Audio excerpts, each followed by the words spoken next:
Hello everyone, my name is Deepa. In this session, we are going to discuss about 2025 June UGC NET questions यानी कि PYQs आज के session में हम solve करने जा रहे हैं। तो चलिए शुरू करते हैं, देखते हैं what are the PYQs which we have in our today session. So अगर आपने अभी तक चैनल को सब्सक्राइब नहीं किया है तो this is my request to all of you, please channel को सब्सक्राइब कर देना और शेयर करना मत भूलना और लाइक ज़रूर करना सेशन को, अगर आप सेशन को देख रहे हैं। तो चलिए देखते हैं what is the first question. Important events which are specifically related to Erikson's 8 stages of psychological developments, जो कि आपको सीक्वेंशियली अरेंज करना है। सबसे पहला यहाँ पर फीडिंग आ जाएगा, क्योंकि हमने पढ़ा है कि एरिक्सन के जो 8 स्टेजेस है उसमें फीडिंग यानी कि बच्चे को फीड करवाना सबसे पहले आता है। उसके बाद आ जाएगा आपका, अगर बी को हम 1 नंबर पर माने तो यहाँ पर ऑप्शन में C will be the right answer. ठीक है, अब हम देखते हैं 1 बाय 1। इसके बाद आएगा टॉयलेट ट्रेनिंग, ये नंबर 2 पर आ जाएगा। उसके बाद 3 नंबर पर आ जाएगा peer relationship.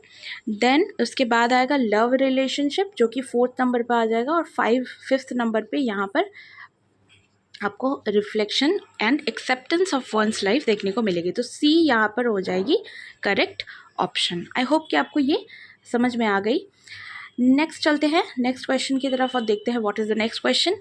For the purpose of systematically fostering the culture of innovation in all HEI का फुल फॉर्म क्या है? Higher education institutions. When did the ministry of education establish innovation cell? तो इनोवेशन सेल को कब establish किया गया था, ये आपसे पूछा गया है। तो इनोवेशन सेल को 2018 में इस्टेब्लिश किया गया था। 2018 will be the right answer, B will be the right answer.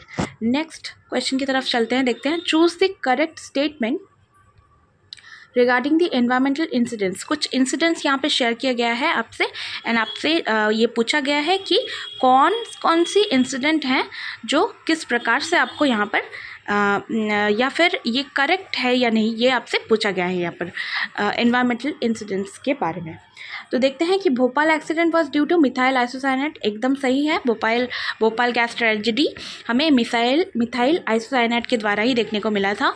Hiroshima and Nagasaki incident due to radioactivity, yes radioactivity के वजह से। Bhuj incident occur due to poison gas, नहीं। Bhuj incident was occur due to earthquake. Bhuj में जो incident हमें देखने को मिला था, भुज अर्थक्वेक 2001 में, तो वो एक अर्थक्वेक इंसिडेंट था, ना कि पॉइजन गैस की वजह से। Fukushima nuclear power plant incident was due to earthquake. And last option है Chernobyl accident in Soviet Union occur due to the volcano.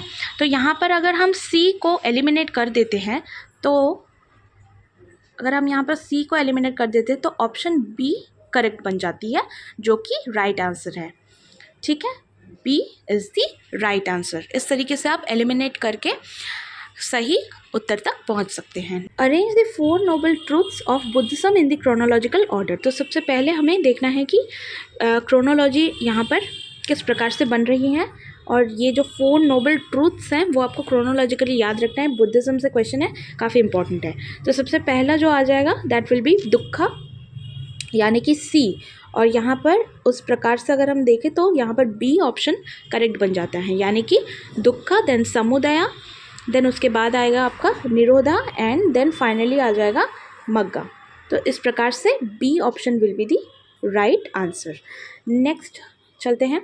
Arrange the following chronologically on the basis on their launch year. तो कौन सा कब launch हुआ था, इस प्रकार से आपको सजाना है। यहाँ पर ये कुछ स्कीम्स यहाँ पर दिया गया है, स्वयं प्रभा, कृषि दर्शन, ज्ञान दर्शन, PM ई विद्या।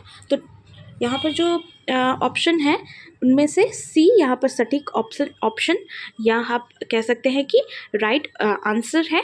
क्या है देख लेते हैं। कृषि दर्शन सबसे पहले आएगा, उसके बाद आएगा ज्ञान दर्शन, एंड देन आफ्टर दैट स्वयं प्रभा, एंड लास्ट में आपका आ जाएगा PM ई विद्या, जो कि सबसे रीसेंट है। C is the right answer here. Next आगे बढ़ते हैं। Which of the following is required to become a good listener. यहाँ पर कम्युनिकेशन से एक क्वेश्चन है। कम्युनिकेशन से आपको पूछा गया है कि गुड लिसनर होने के लिए कौन कौन सी क्वालिटीज़ आप में होनी चाहिए। तो चलिए देखते हैं। कीप क्वाइट वाइल लिसनिंग होना चाहिए, listen while negative attitude towards the speaker, नहीं नेगेटिव एटीट्यूड नहीं होना चाहिए, पॉजिटिव एटीट्यूड होना चाहिए। Show interest in speaker, yes interest show करना चाहिए। And then focus on the dress and appearance, नहीं ड्रेस एंड अपीयरेंस पे फोकस नहीं होना चाहिए, वेरएस आपको बातें जो वो बता रहे हैं उनको ध्यान से सुनना चाहिए। Keep your mind open to every subject and speaker, yes.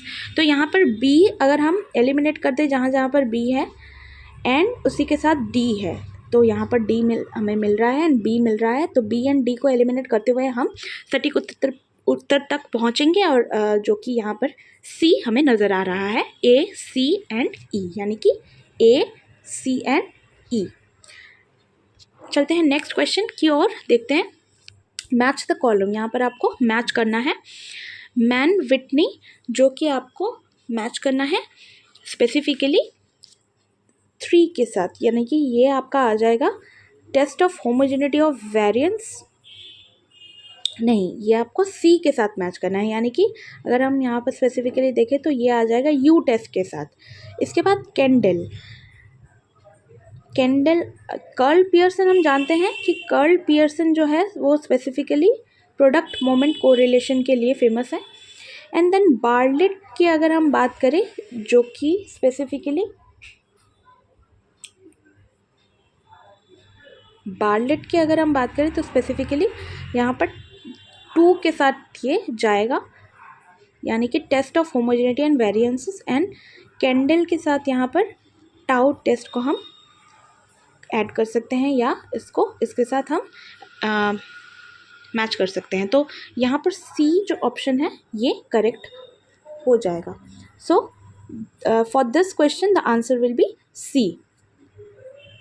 चलते हैं नेक्स्ट क्वेश्चन की तरफ। Which of the following pertains to clean development mechanism, यानी कि CDM under Kyoto protocol. Kyoto protocol again as important, ये आपको बार बार रिवाइज करके याद कर लेना है, क्योंकि क्योटो प्रोटोकॉल से हमेशा ही and Montreal Protocol as well as कई बार क्वेश्चंस पूछे जाते हैं यहाँ से।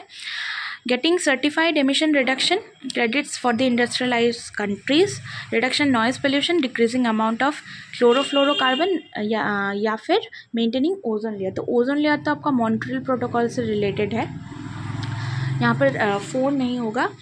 डिक्रीजिंग अमाउंट ऑफ क्लोरोफ्लोरोकार्बन ये भी नहीं आएगा। रिडक्शन नॉइस पोल्यूशन से क्योटो प्रोटोकॉल रिलेटेड नहीं है। The right answer will be A, यानी कि getting certified emission reductions for credit for industrialized country. तो A option will be the right answer here. इसी के साथ आपके कितने स्कोर हुए ये आप बता सकते हैं मुझे कमेंट करके। तो स्कोर मैं जानना चाहूँगी कि आपके कितने स्कोर बने आज के सेशन में। इसी के साथ आज का जो सेशन है ये यहीं पर समाप्त होता है। आप सभी को रिक्वेस्ट रहेगी कि आप ज़रूर से चैनल को सब्सक्राइब करें और लाइक करना मत भूलना। मिलते हैं नेक्स्ट सेशन में। Till then take care, thank you so much, bye.